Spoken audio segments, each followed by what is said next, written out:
Hello, it's Scott Manley here, and I'm flying around in Elite Dangerous again because you know what? I still like my internet spaceships, even though a lot of you prefer me talking about real spaceships. But yes, Elite Dangerous is probably the definitive spaceship game at the moment. Has a full-size galaxy, has a really good cockpit feel to it. Unfortunately, it does take forever to do anything. However, they are having a new giant update on Tuesday. Elite Dangerous 3.3 Beyond Chapter 4. You can assemble those words in whatever order makes sense to you. It's a huge update, has all sorts of stuff that I'm really... I spent a lot of time playing through the beta trying to find all the stuff, and I still didn't get it all. This is me flying a Lakon Type 9, which is a very large industrial ship. Well, you know, the ships can be modified to do whatever you like, but this tends to be a box with thrusters attached. And I am actually going to use it to go asteroid mining. Asteroid mining got a huge overhaul in Chapter 4. Elite Dangerous borrows heavily from sci-fi tropes. Yes, you can fly around and shoot good guys, bad guys, aliens. You can fly to all these different planets. And you can fly and shoot space rocks and use the chunks that fly off. You can refine them and you can become an asteroid miner. You can be a space trader, you can join the navies or at least perform secret missions to the navies. Just don't expect much in the way of narrative. What you can expect is a realistic sized galaxy. So that was me jumping into frameshift drive. One of the new features I'm just going to show off is that you can now scan planetary rings to see if there are particular areas that you should be interested in. Now I'm going to say this is not really that technically correct, because planetary rings, because each of the rings rotates at different speeds, you don't get hotspots, or if you did, it would get spread out across the orbit due to, you know, differential velocity between the inside and the outside. But never mind. The game is just adding a mechanic that perhaps, you know, should make the asteroid mining a little more interesting than it is. Here's me I'm just time accelerating here using the post-production so you can get an idea of the fact that we can literally fly all the way down. Frameshift drive lets you fly super fast across long distances, and then once you land, your speed is down to like a few hundred meters per second, because it turns out that if you want a game, if you want to have an experience where dogfighting feels like Star Wars, then everybody needs to fly at roughly the speed of aircraft. So I'm flying, as I said, a giant box with thrusters, and its top speed is, you know, a few hundred meters per second. What I'm doing here is using the new pulse wave scanner to find cool asteroids, or rather hot asteroids. Now, in the old asteroid mining days, you would literally sit in front of an asteroid, you would have your collector drones running, and you would just hold the fire button down as your asteroid, you know, fragments flew off and your collector drones picked all the stuff up, and, you know, you would walk away with stuff at the end. Thankfully, the update has really enhanced a lot of features. So I'm firing out my little prospector limpet. This is not a new thing. Prospector limpets dock to the asteroids and they will find not just what it's made of, but potentially other features such as surface deposits or subsurface deposits. So for the surface deposits, you can use the abrasion blaster to knock these things off, and that just gives you a big chunk of materials really quickly. So you're supposed to really do this in parallel with hitting the thing with the mining lasers. The subsurface deposits, you fire a missile with the drill and you're holding the fire button, and at the appropriate time you're supposed to let the button go and you will get a big chunk which will emerge fully formed and ready for your little collector limpet to pick up. So there's my little collector limpet flying, picking it up as I'm mining a little more with my mining laser. But the really cool thing, the big guns, let's say, are the seismic charges. Some asteroids have fractures in them, and if you can set enough charges in the right locations, then you will be able to crack this giant space rock like an egg and expose the sweet, tender goodness that's actually worth a lot of money in the middle. I mean, I'm obviously fascinated by the concept of asteroid mining in real life. Video games, of course, never do it justice. Turns out that refining anything from an asteroid in zero-G is a vastly more complicated process than they are in video games. But hey, we get to see big explosions.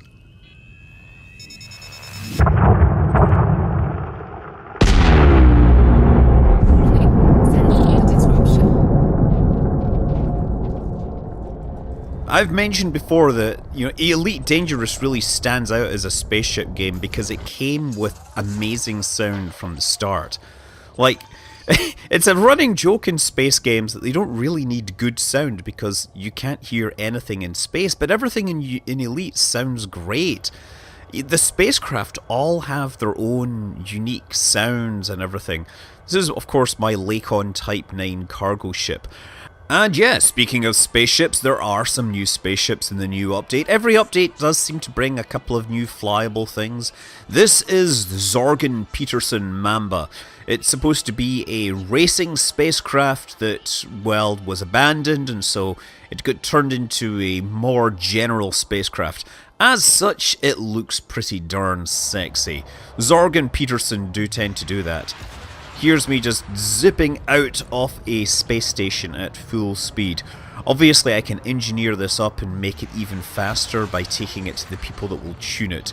The best thing to do with these spacecraft, I think, is always to fly over the surface.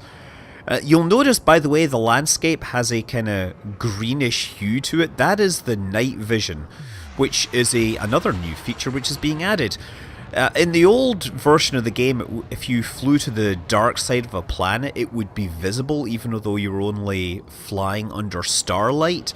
Well, now they add a proper night vision, and the planets really are pitch black if there is no light source. And of course, when you're right out on the very edge of the galaxy, yes, it can be very, very dark. But anyway, the Mamba is a new option. There's also the Crate, or the Krite Phantom, which is like the previous Crate, but it doesn't have fighter capabilities, so it's got a little different distribution of hardware in it. Anyway, I didn't end up recording that one because, I don't know, I just didn't have time. But I did end up flying around a lot in my rust bucket of an Anaconda. Actually, it's engineered to top perfection, and I paid extra money to make it look super ugly and rusty. One of the things funding ongoing development of the game is people like me buying, paint jobs and stuff for their ships. So yeah, ongoing development has brought a completely new planetary scanning system. The way this works now is you can tune according to the filter spectrum analysis at the bottom, the FSS, and you are then using that to find different sources. So you can see clues or hints that the sources are there. You get these little arrows pointing at them, and then you can zoom in and find that this is a high metal content world. It gives you all the numbers and everything. So this is a huge improvement on the original version. The old version, you would do a honk, right? You would basically zap the entire solar system, and it would show you where everything was. Then you had to fly slowly towards every single object so you could get a surface scan of it. Now you get all that information, but you don't get a full surface scan, but you get the equivalent just by moving it around and tracking everything down. And it really helps because some solar systems are absolutely huge because they're binary or trinary or quaternary systems even. So they could be, it could take you an hour to fly from one side of the star system to another, even at thousands of times the speed of light. But now you can just zoom in at all of these just by making sure you tune the spectrum to the right thing. And of course you can then sell that data back at a space station to make some money. The new surface scan system is it's a bit like Mass Effect 2 in that you're flying up to the planet and then you're firing space probes that will impact the surface and give you scientific data. So here's one. This is HIP 5083. HIP is for the Hipparcos spacecraft, the Hipparcos catalog. It was a astrometric spacecraft. So there's me dropping a probe, or sending a probe towards the near side, and I'm going to try and find an offset angle here that just gets onto the planet but gets pulled around to the far side by the gravity of it. So down in the bottom left you will see the percentage of the planet that I've mapped. Actually, when I say planet, this is actually more a moon, but who's counting? Eventually it gets there, and we'll see it actually pop up. It tells you also that this was first discovered and mapped by another player called Night Tripper. But now that I've scanned it, I can still sell that data even though Night Tripper has done it first. But also, it will show me if there's anything cool on the surface of the planet. So in the past you had to work very hard to find things. Now the surface scan feature shows me these geologic anomalies or whatever. So in the case, what this really is pointing at are like volcanic fumaroles. And there's many, many different kinds of features. You're also going to find fungi, there'll be cryovolcanism, there might be buildings that you find, there might be ancient ruins. There's all sorts of stuff that they've added. It's still a very relatively empty universe, but it's a lot easier to find stuff on the surface now. Yeah, I love Elite, but it is one of these games where it's more like a big sandbox. You're not going to be Han Solo. You're going to be that other guy in the corner that had a boring life flying, hardware from one side of the galaxy to the other. Sure, you can absolutely get into fights, and it's amazing I've made this video without any shooting at all in it. There is like a large narrative about, political scale narrative, but you probably aren't going to be involved directly in it. Now, you'll just be this random explorer finding interesting bits here and there, setting your own tasks. It's more like a flight simulator where you're enjoying the view. I mean, really, if you want to enjoy Elite, you have to be someone that enjoys looking at planets and being on planets and just loving the sounds, the clicks, the motion, the universe, finding just great views here and there. If you want a spaceship game where it's intense mission-based fighting, then get Free Space 2 or Strike Suit Zero, these are all great games, but this is just the biggest and best sandbox available to you right now. These are little, of course, fumaroles here, and you'll note that because they are available, easy to find, you can also find extra minerals, which of course you can use to work on tuning up your spaceship. You can either sell, well, some of these you can sell, some of these you can just take to engineers who will help make a bigger and cooler spaceship. The scanning system also lets you track down anomalies. There are, unknown signal sources, unidentified signal, I can't remember. And these could be anything from pirate traps to, well, people that fell into pirate traps. You can find alien signatures. There are aliens to fight, and they are pretty awesome, and they will kill you unless you are fully prepared for them. That's me just using the night vision there.